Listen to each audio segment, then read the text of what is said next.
he was appointed Director of Campaigns and Communications by Kinnock in '85.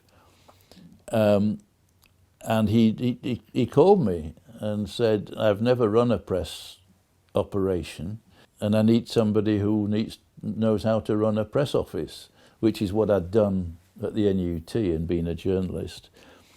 So on the face of it, it seemed good. I'd got a job starting at the beginning of '86, and here we go, kind of thing. You were serving the party, you were serving the movement by whatever skills you had. That was the idea. And I started with Mandelson, and it became clear fairly early on that he didn't have that view. His view of Labour communications was very much Neil Kinnock is the leader and our job is to do what the leadership wants. So it just became increasingly difficult, and he would disappear from head office from time to time, and then he found money to have these very high-profile campaigns. And sometimes there was just me and one other person in the office doing everything. And it was a tricky time because it was 1986, it was Big Bang, and it was the Wapping dispute, of course. There was a lot of delicate stuff to be handled. And I found out, which was really before he decided to sack me, I was getting uneasy, that the National Executive, under pressure from the unions, had said that we shouldn't have any dealings with the Wapping newspapers. The dispute was, as you know, very, very lively. A lot of police action. And I discovered when he was away on holiday, the political editor of the Times rang me up and said, I imagine, John, the arrangement that we have with Peter will continue. So I said, genuinely, what arrangement? Well, we won't, we're not going to be public about it, but you'll continue to be briefing us in the way that you are everybody else. And me in my innocence said, well, no. The National Executive said, we're not going to do that, and I won't. And that was the beginning of realising that he was up to all kinds of things which I found difficult to swallow. And so in November '86, I was sacked, and that was it. Along the way, Mandelson was saying things like, and I was taking a shorthand note of all of this stuff, and then I had a full-time official of the NUJ coming to my assistance as well, for which I'm grateful. And he'd said all kinds of stuff. He said, if you ever make a fuss about your sacking, you may never work in Britain again. And I think, either this guy is a fantasist, in which case Wise Kinnock appointed him as head of campaigns and communications, or he's not a Labour Party member, even less is he a socialist, for having that kind of threatening behaviour. And there's a lot of that kind of stuff. He said at one point, I had a note of it, I've not got it with me, but said, if I have to make up any truth for your future employment, I will make up whatever you want me to say and stick by it faithfully. Now, what kind of reference is that?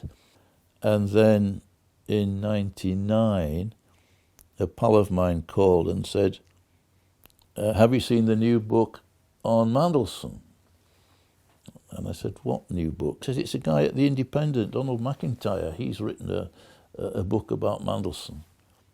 And I said, oh. And he says, there's quite a lot in it about you. And it's not very nice.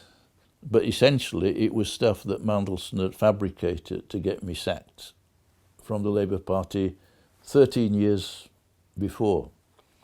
And it was published by HarperCollins, who were one of Rupert Murdoch's imprints.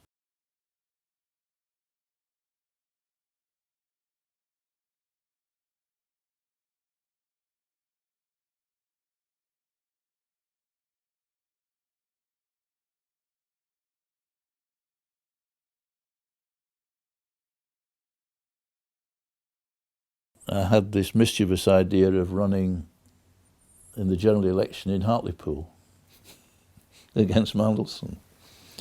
I knew that part of the northeast, had friends up there, and quite a few people came out to help.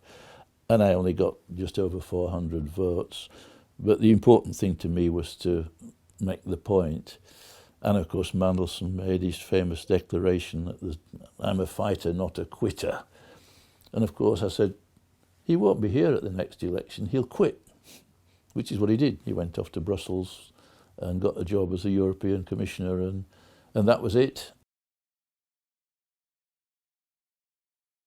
What's happened is damaging to the Labour movement generally. And some people think, the couple I've been seeing this afternoon up in North Islington, fear the left movement has been damaged beyond repair.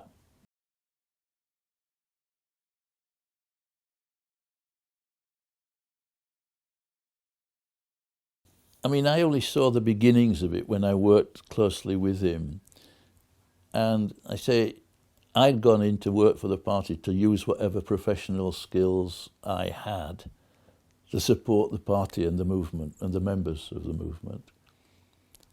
And he took communication to be a different thing. It was a top-down instruction based on the cynical belief that Labour voters would turn out and vote Labour because the leadership said that's what they should do, because they didn't have any alternatives. And as a result of all of that, you got the parachuting in of candidates, which has gone on for a very long time. People dropped into areas where they don't know the place, they don't know the area, but the party machine works. Once the party machine gets an indication that leadership would like this woman in that seat and him over there to be in that seat, the levers are pulled to ensure that happens. And so it's been degraded in the sense that party members have no control over what's going on in their name. And they're expected to tip up with money, to tip up with fundraising events, to tip up on the doorstep and support people in many cases they've never even known. There's a younger generation, people like Streeting and Peter Kyle and others, people around the Starmer cabinet table, who've been led to believe by Mandelson that this is the way you do politics. You smear, you're underhand, you brief against your opponents and wipe your fingerprints off it, so it all becomes hearsay, anonymous briefings. And that's the way you do politics. And I just think it's degraded the Labour Party because people are wanting honesty more than ever these days. They're wanting people to speak out and state what to me are the very serious problems the British economy faces. And people who are having a hard time paying the bills, bringing up their family, they don't swallow this PR stuff from people who've come out of Oxford and done a bit of student politics and then become researchers and then become MPs in safe seats. It doesn't have the ring of truth about the seriousness of the situation that faces them.